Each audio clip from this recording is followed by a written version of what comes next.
Joined with UNI head football coach Mark Farley here on Panther Sports Talk as we talk spring football. And coach, it's that time of year. You've got all the returners here. You get locked in and focused for next fall. What are some steps you like to see from your team during this spring camp? Well, this time of year, I think the key thing to any football team, number one, is your strength. So the weight room is critical in your winter conditioning and in your spring ball. Number two is the fundamentals. Got to be a great fundamental with whatever plays you run. You got to be fundamentally sound. And the third phase is you got to have a great attitude. You got to be tough. This is a tough game played by tough men. And if we can create that strength and attitude and the fundamentals to go with it, we'll be a good football team.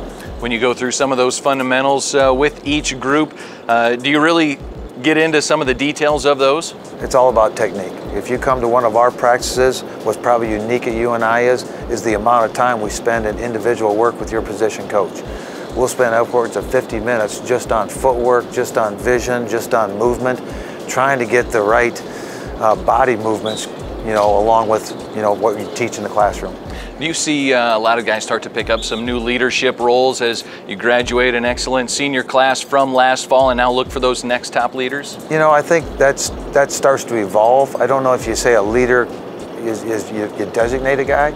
You evolve that by being in the meeting room, by being in the weight room, by showing your work ethic and your knowledge and your communication skills. I think you evolve into a leader instead of just giving a leader. We'll be talking offense and defense coming up, but first, Coach, Darius Fountain, one of your top seniors that's projected to be an NFL draft selection. Just kind of talk about those senior class. Some of those guys still looking to play some football. Well, it's kind of the last phase for them here at UNI. Is they did have a great pro day. That was fun to watch because there were some exceptional athletes.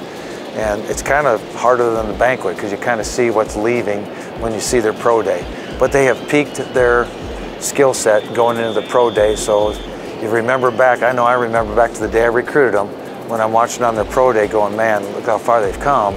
And it's all about that one day, hoping that they get another opportunity to play football. All right, we'll be talking UNI spring football coming up, break down the offense and defense. It's right around the corner here on Panther Sports Talk.